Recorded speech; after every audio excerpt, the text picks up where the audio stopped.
Hello, hello, my beauties and bees. Welcome to Cryptic Corner, where we explore the unexplained, the supernatural, the paranormal and hidden, the mysterious, the alien, the accursed, and the forbidden.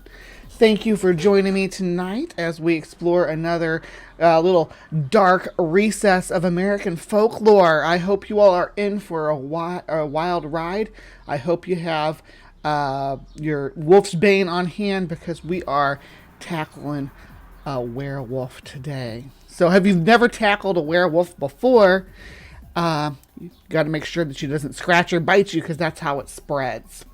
Now, when we talk about werewolves in the United States, generally we think of like cinema, like the Wolfman is what comes to mind. Lon Channing Jr. transforming in black and white stop motion effect, or you think of the American Werewolf in London film where they did the painful transformation scene towards the end before the climactic gunning down of the beast. Also, you have I grew up with a movie called Monster Squad that was about a group of kids who fought Dracula and his minions. So there was a Wolfman transformation scene in a phone booth that I always thought was amazingly done. It still holds up. I've watched that movie recently. If you haven't ever watched Monster Squad and you like cheesy popcorn monster movies, go watch that. It's like the Goonies meet the Universal monsters. There's Frankenstein, Wolfman, Creature from the Black Lagoon, and the Mummy, and other vampires, and it's a really wild ride. But the werewolf done in that movie is well done. But when we think of werewolves, we think of a person transforming. Now, when it comes to the creature we're looking at tonight, it's not one that transforms per se, but one that was reported to resemble what we generally think of as a werewolf. And its sensationalism in mainstream media can be owed to just this single creature. It's had a few names before it fell into being named specifically the Beast of Bray Road. But the main proponent of it was this person, Miss Linda Godfrey. And she has passed away at the age of 71 in December of, let's see, where was that at? Yeah, Linda Godfrey, the author who gained fame after writing about the legendary Beast of Bray Road in 1991 in Walworth County Weekly newspaper, has died at the age of 71. A visitation will be conducted at our funeral home December 2nd, 2022. So she died in November last year. Sorry, I thought it was December, but the funeral stuff was in December. Anyway, so she brought the Beast of Bray Road to the forefront with her writings. So we're going to explore that article a little bit. It was put out in memory of her on the 29th of December. I did read this when it came out, but I didn't have a place for it at the time. So we're going to start right here. The monster or mirage, the sighting sounds like something out of Believe It or Not by Linda Godfrey this week. Clap for the Wolfman was a song some people might remember from the 70s. It was sort of a self-promotion for the famous bearded DJ Wolfman Jack. But people around parts of rural Elkhorn were clapping for what they say looks like a real Wolfman, one that doesn't play records. All right, so the rumors floated around town for 2 years or so before I heard them. A wolfish-looking creature that ran on 2 legs and had been seen around the Bray Road area, stealing chickens, eating roadkill, and scaring the daylights out of locals who sometimes literally ran into it. Yep, you can read all her columns. There's, So this is all still available to read through. These are the original reports over a period of time in the 90s. Although the stories seemed like grist for the National Enquirer mill, they were consistent enough to be intriguing. A certain number of people, good, honest, working folk, had seen something unusual, something scary, something hairy that relished pavement patties for dinner. Pavement patties being the euphemism for roadkill, because that's where this creature is most famously cited, is hovering over roadkill on the side of the road. Yeah. The logical place to start was the county humane officer, John Fredrickson. It turned out Fredrickson has a manila folder in his file marked werewolf, filled with note cards detailing 6 or 7 such sightings. One referred to unusual tracks, another to a hairy, pointed-eared creature seen chasing down deer on 2 legs. Chasing down deer is quite the feat for an animal, for a biped, for sure. Another described a Burger King employee who saw a man-like creature running in mid-November.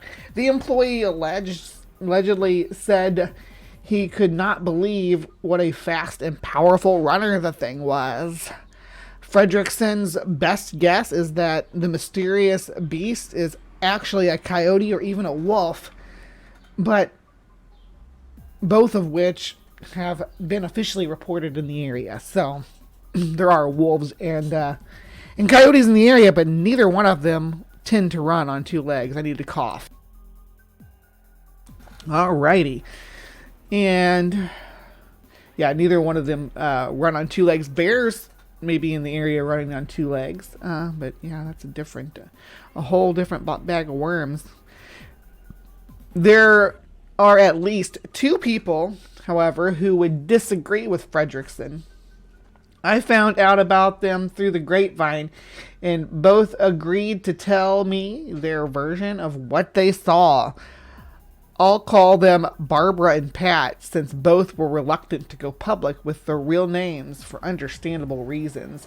It seems society is less than kind to people who claim to have seen werewolves. A tow woman...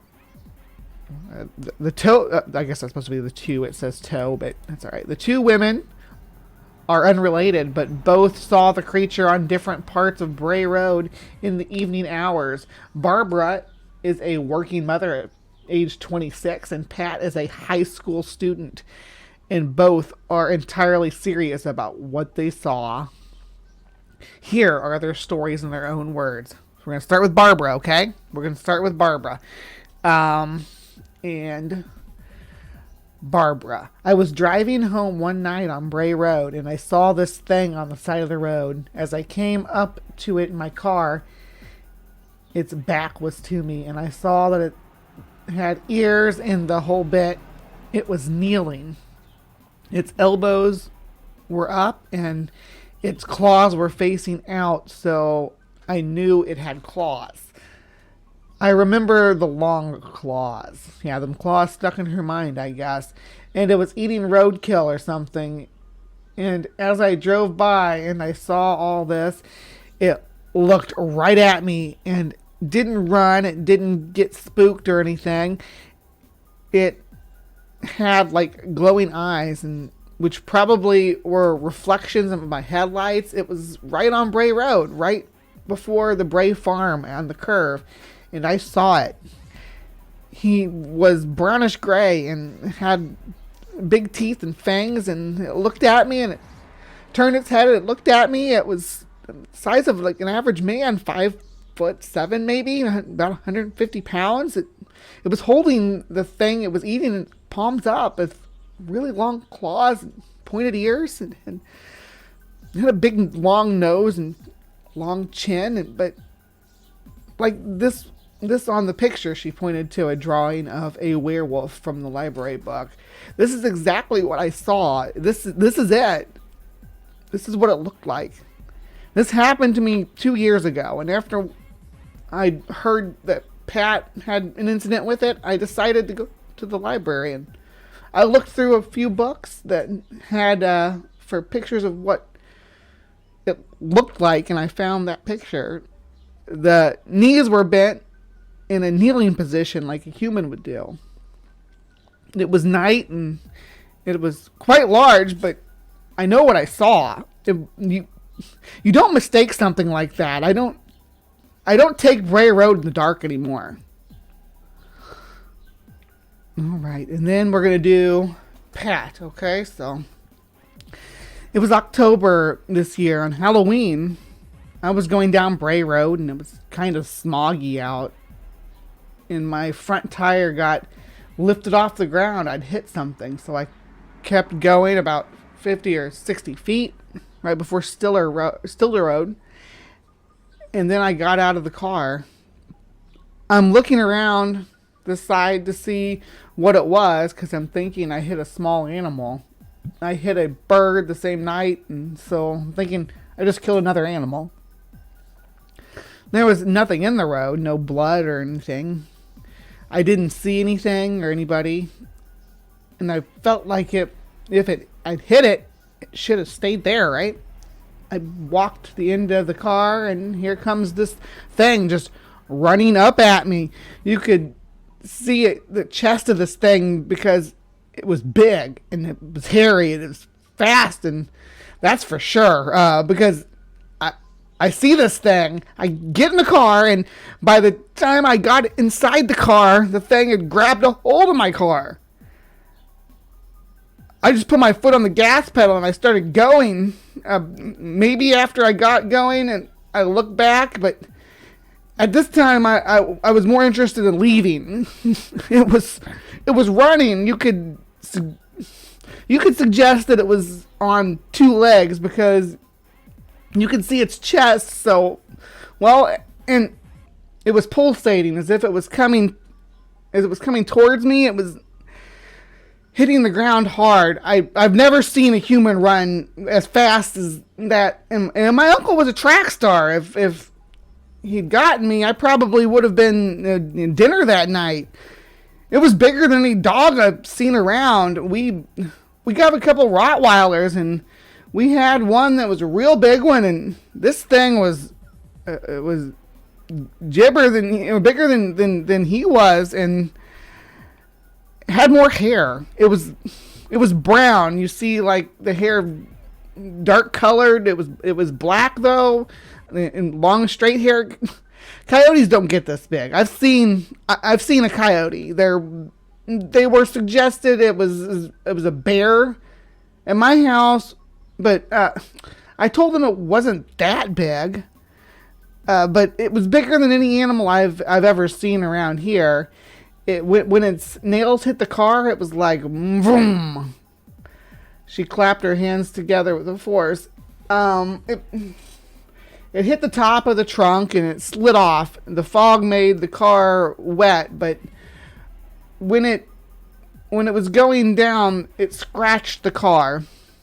It did not look like a German Shepherd. I swear to that. I went to go pick my mom's boyfriend's daughter, and on the way back, she saw it kneeling down eating or something. She's 11, and I picked her up from trick-or-treating, so it was around 9 p.m. She said, "Look at that thing," and I said, "Yeah, look at it," and I pressed on the gas. Mine tends to play tricks on people after you've been scared, and I admit I was afraid.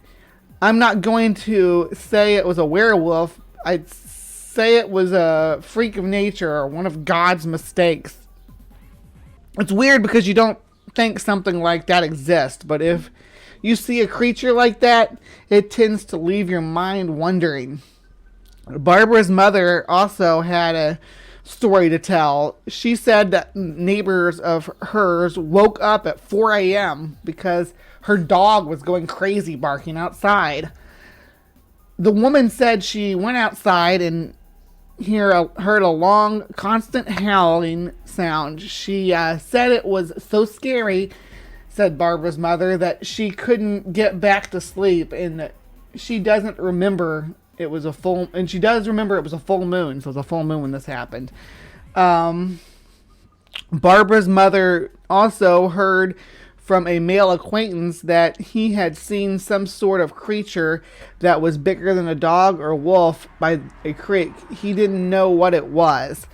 One other family admits to seeing the mysterious creature. Karen Bowie, who lives on Bowers Road, said her dog Heather, her dog, her daughter Heather saw it. Heather, who was 11, was out playing with a friend 2 years ago when she came running home frantic with fright. There's a lot of typos in this. Is this every time that there's a word "to" appears, it's got "toe," and look, like this is how they spelled fright. They spelled freight. I don't know if this. Anyway, she said she thought it was a big dog until it stood up. Remembered Bowie. We said, "What do you mean stood up?" She wanted us to go down there, but we just blew it off. Heather's memory of the incident is vivid. It was silver-colored fur with brown in it, she said, and its face was shaped like a coyote, but the back legs were shaped differently. When it stood up, it looked bigger than a dog or a coyote, like they could stand up and jump and sniff. It was looking at me. So my thing here is, this is what furries, these are wild furries before we domesticate them. We didn't start domesticating furries until 1997. So these are back when they were still wild, running in the woods, living off the land. But now we have them in captivity, and they're well kempt and entertaining. But no, not really. But the fact that the kids sighting took place on Halloween is sus to me. I know that's kind of that's because if it's supposed to be supernatural, right? If it's supposed to be some kind of, then yeah, Halloween would be. Because I was active in the pagan community for years, and I know that Halloween had special significance to the magical folk and stuff. So you have that kind of balance. When we making Wolverine sounds for? Yeah, I do. The voice acting. Yeah. Thank you. I am a voice actor, so if you want me to do readings for you, let me know. I am actually looking for other people too, because I have. It's not till November that it's going to be my Mothman. The Mothman frequency is going to release, but I've been working on it for 3 years. I've been waiting to get my old computer back, but I'm tired of waiting. I'm just going to start it fresh with all the pieces of the puzzle. So I will be looking for voice actors, specifically people who can do Southern accent. Miss Sandy, so I'm looking at you. Yeah. Anyway, let's continue on. Where were we at? They just blew it off, and then she said it was looking at her. There we go. Heather said the creature continued to stand and look at them until the children realized it wasn't a dog and started running back to the house. I looked back and I saw it was running towards us, kind of like a dog would run, but with bigger leaps. It got halfway to the house, then turned around and went back into the cornfield, Heather said. Bowie and Heather were not the type of children to lie or make things up. I just think it was a very curious thing, said Bowie. I don't think it's human. I think it's a mix, and it gives me the impression it's deformed. There are other rumors that no one I contacted would own up to, such as the one that claims a local hunter found identifiable tracks on his land, or the one that says a woman and her two children saw a dark, hairy creature on 2 legs chase a deer out of the woods and keep pace with it. Most people do seem to agree that something is out there. They just don't know what it is. Fredrickson, the human officer, I think that's supposed to be the humane officer. I'm gonna guess that's Fredrickson, the humane officer there, because he's probably a human officer too. I would speculate, but he might be the beast itself. Fredrickson might not be the human officer. He might be the werewolf officer. Still sticks to the coyote wolf theory. Sometimes when a wolf or coyote is ready to pounce on an animal, he explained, it'll actually spring up, which gives the illusion that it's standing. So if they caught sight of an animal at just the moment it was lunging, it could have appeared to be on two legs. That's what you see when you see coyotes hunting rodents under the snow, or foxes do it too, where they do and then pounce straight down on it. That way it can't run any specific direction because it's kind of danger from above, right? They use their ears to hone in on where it's moving around underneath the grass, and then they stand up on their hind legs like this, reared up, and then they pounce. Wolves can do it too, for a snack, because wolves are huge, or they can be huge. Depends on the subspecies. But the subspecies that lives in the upper Midwest they get pretty big there. They get over 100 pounds, so they get pretty robust. And I don't know if people are used to seeing them because they're so rare. Or they especially were rare in the 90s. Okay, where was I? We talked about Fredrickson. Okay, there we go. Nevertheless, Fredrickson concedes that there are a lot of people who really believe they have seen something out of the ordinary, and he doesn't know quite what to make of it. He probably said it for everyone, though, when he made this observation. The county is getting stranger. Wolfman Jack would have loved that. All right, so that was tracking down the Beast of Bray Road. Somebody transposed this and made a lot of typos, but I appreciate the effort they put into it from the Walworth County Community News. So I appreciate A for effort. I would go through and if I were you, I would highlight this whole article, put it in a Word document and fix all the typos and grammatical issues, and then slap it back in here for easier consumption to the public. But that's just a minor critique. I know small town newspapers don't have a lot of resources, so appreciate what you did here.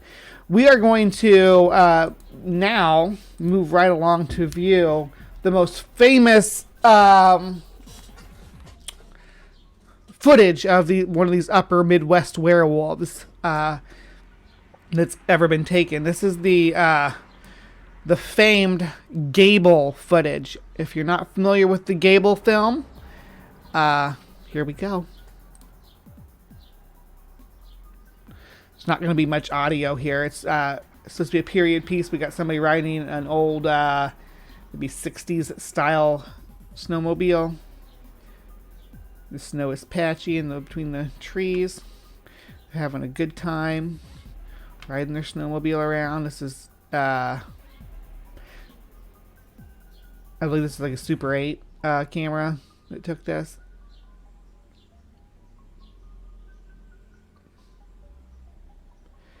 Yeah, and there's just, it's only a 3.5 minutes long. But, yeah. Edging the snowmobile along, and I'll hold on here because there's something right here that we need to pay attention to right here. Let's rewind it again so you can see what I'm talking about. Behind this tree right here, there's motion and a black figure standing, peeking around the tree like they're like leaning in. All right.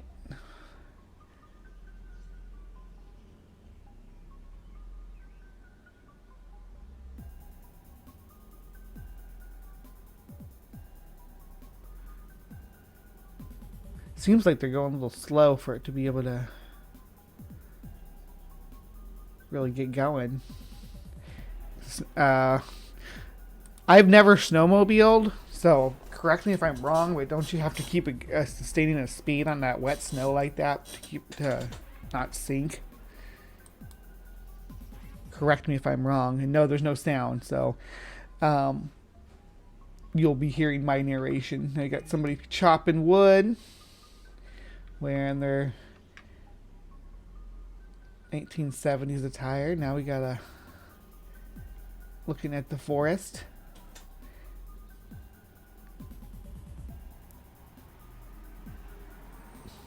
Here comes the doggo. It's a German Shepherd.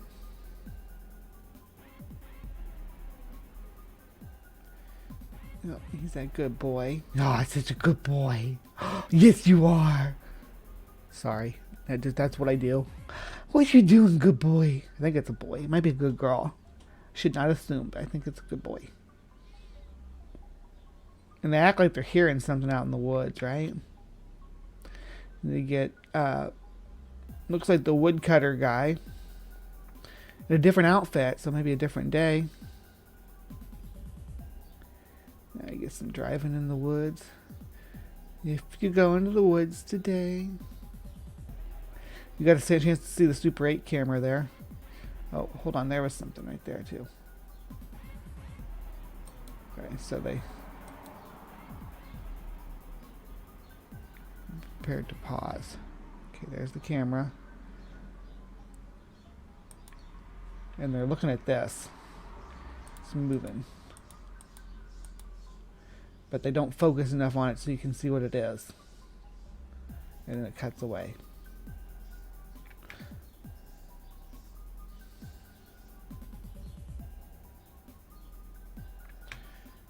Then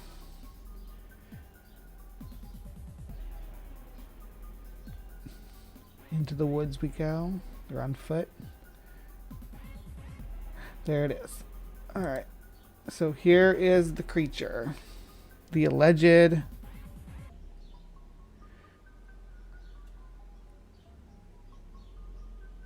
come back in from hiding and point out we have a friend with a birthday today. Maybe go by and say hi.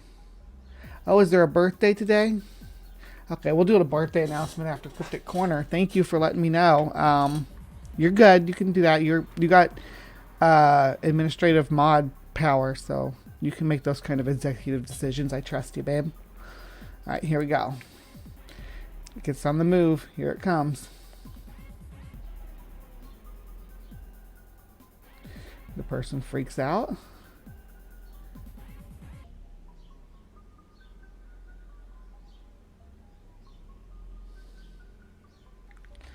All right, and that's the gable footage.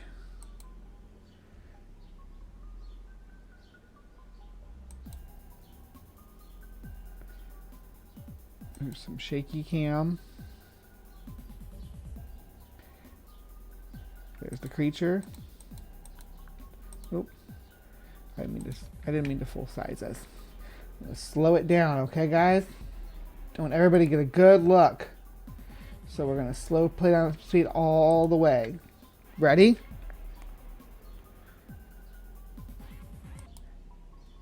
All right, here we are. So there's the creature.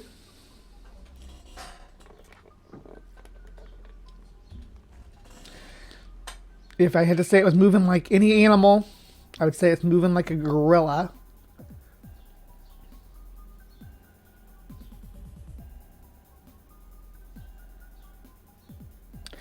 The person freaks out, runs, there's their feet as they spin to turn around.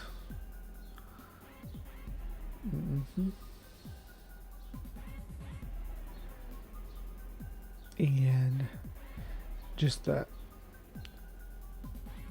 forest and stuff flashing by in blurs.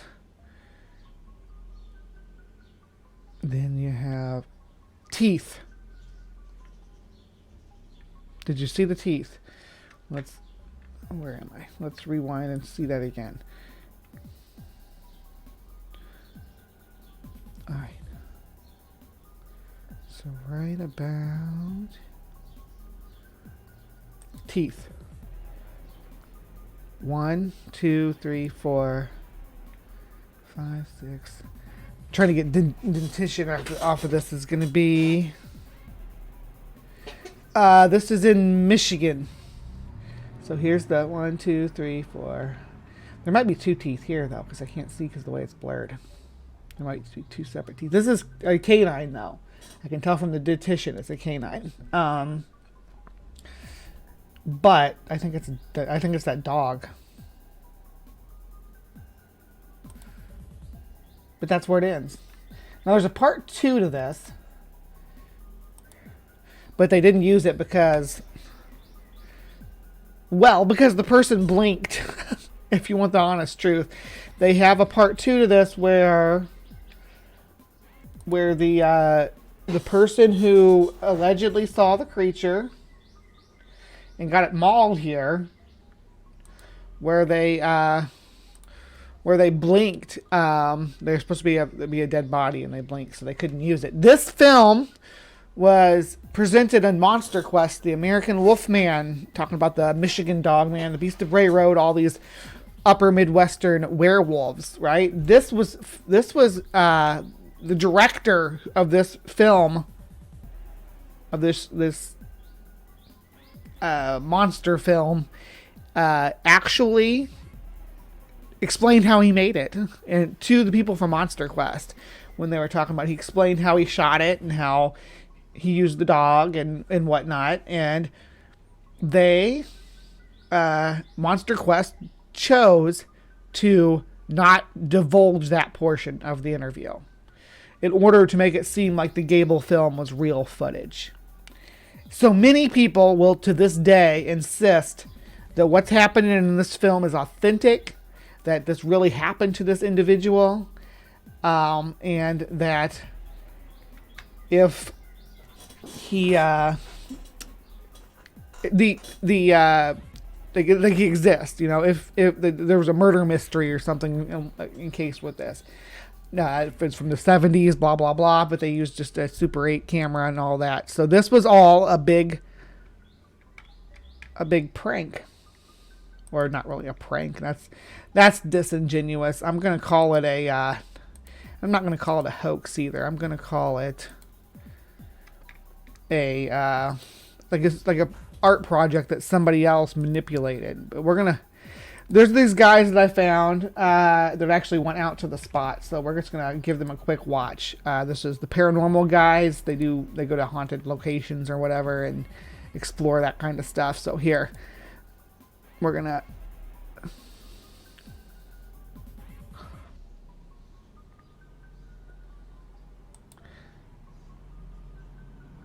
okay, so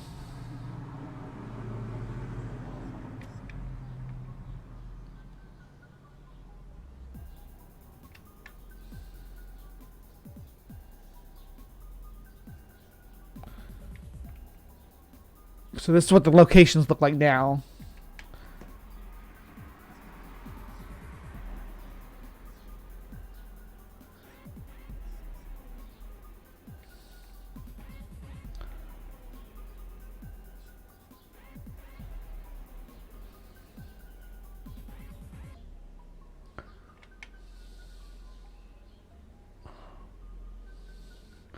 This is Bray Road. I want to go to Bray Road sometime.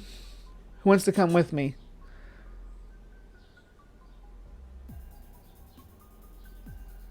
Could be a bear, yes.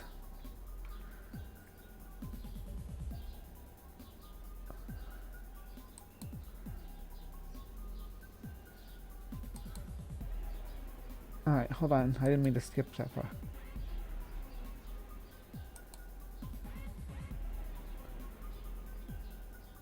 Here we go. It could have been a Wolverine, but I think it was the dog. Uh-huh.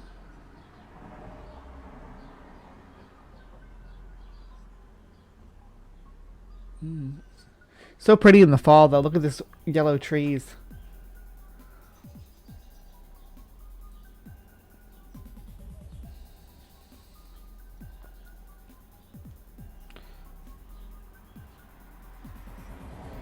I bet it's I bet it's the family that owns this plantation house over here.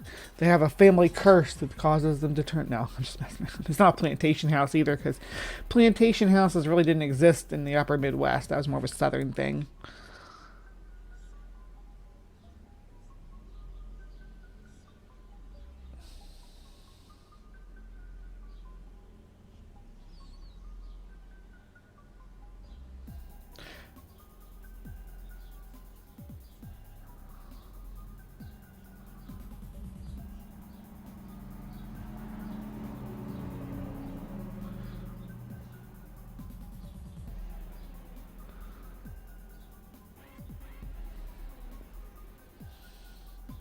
Mm-hmm.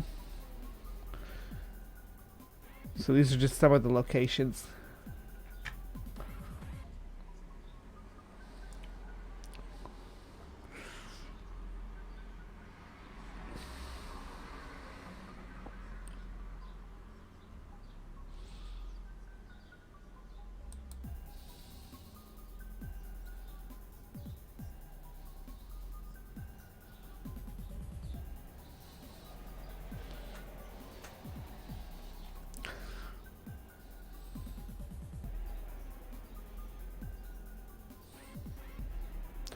All right, and then they did some fleur too, so I want to show that.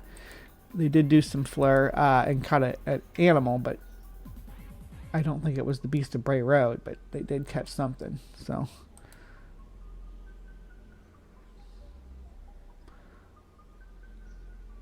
but I think it's a deer. No, it's not. It's not upright. It's on all fours. There, you see? It's a deer. It's a deer. At least you know your flare works. Yeah.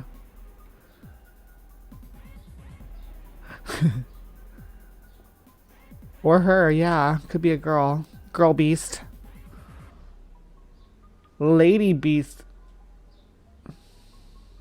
They're going to take another look, kids. My beauties and bees. FLER. It's the heat sensor. I believe that's what it's called. I may be wrong.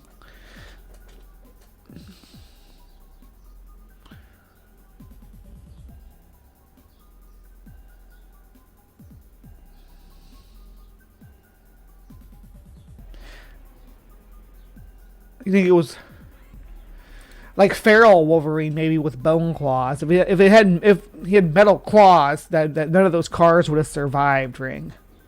If Wolverine had his adamantium claws, there would be just the cars would just be shredded to pieces.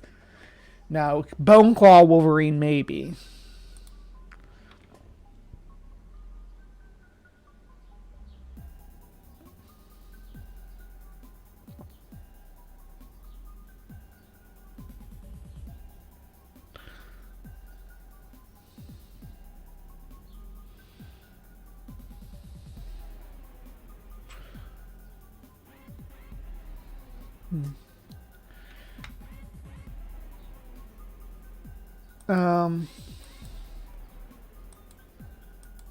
No,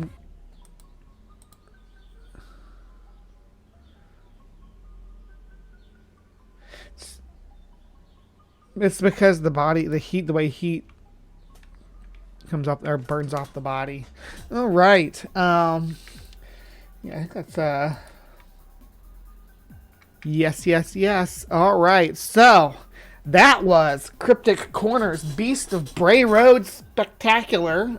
So thank you so much for sticking around with me. That was done in memory of Linda Godfrey, who brought the Beast of Bray Road to my attention years and years ago when the internet was young and I was a little believer, believing all these creatures were real and all the stuff that I talk about on this. I was a hard-nosed believer in it, and there was no resources available other than the books that I had access to. So when I got books that talked about the Beast of Bray Road, the internet came around. That's one of the first things that I did. I spent a lot of time researching this particular cryptid and the Gable footage and all that good stuff. So I'm glad I got to share it with you tonight.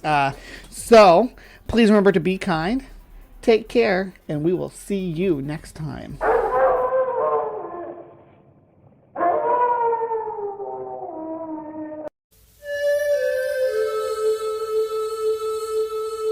the officer and I went out there to take a look at it. You know, he just tried to chew in around the doors. And you could see a dog print, you know, alongside the window there. And so it was, you know, obviously a dog.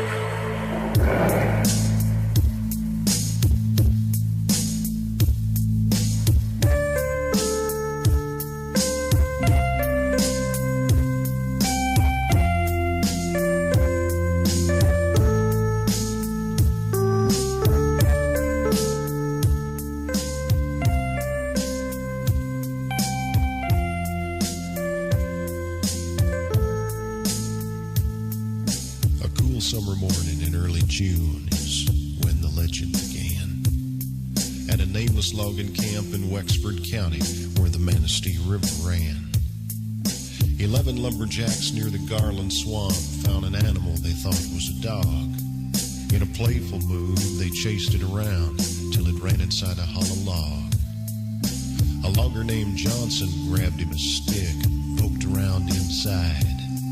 Then the thing let out an unearthly scream and came out and stood upright.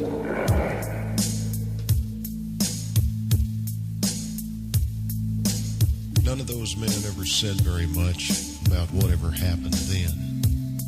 They just packed up their belongings and left that night and were never heard from again. It was 10 years later in 97 when a farmer near Buckley was found. Slumped over his plow, his heart had stopped. There were dog tracks all around.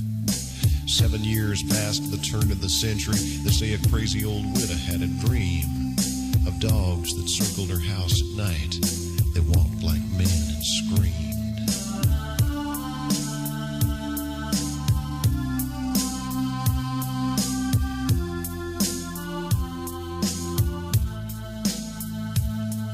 In 1917, a sheriff who was out walking found a driverless wagon and tracks in the dust like wolves had been stalking.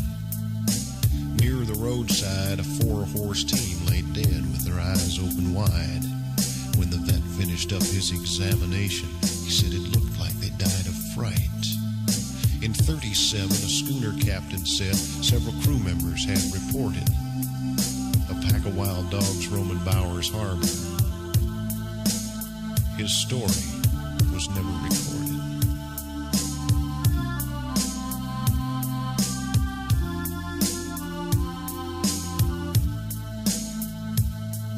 In 57, a man of the cloth found claw marks on an old church door. The newspaper said they'd been made by a dog. He'd have had to stood 7'4". In 67, a van load of hippies told a park ranger named Quinlan they'd been awakened in the night by a scratch at the window. There was a Dogman looking in and grinning. In 77, there were screams in the night near the village of Bel Air. Could have been a bobcat, could have been the wind. Nobody looked up there. Then in the summer of 87, near Luther, it happened again. At a cabin in the woods, it looked like maybe someone had tried to break in. There were cuts around the doors that could only been made by very sharp teeth and claws. He didn't wear shoes because he didn't have feet. He walked on just 2 paws.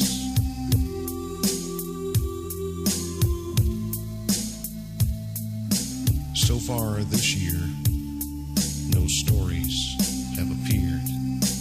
Have the dogmen gone away? Have they disappeared? Soon enough, I guess we'll know, because this is the time to fear. For another 10 years has come around. The 7th year is here. and somewhere in the Northwood's darkness, a creature walks upright. And the best advice you may ever get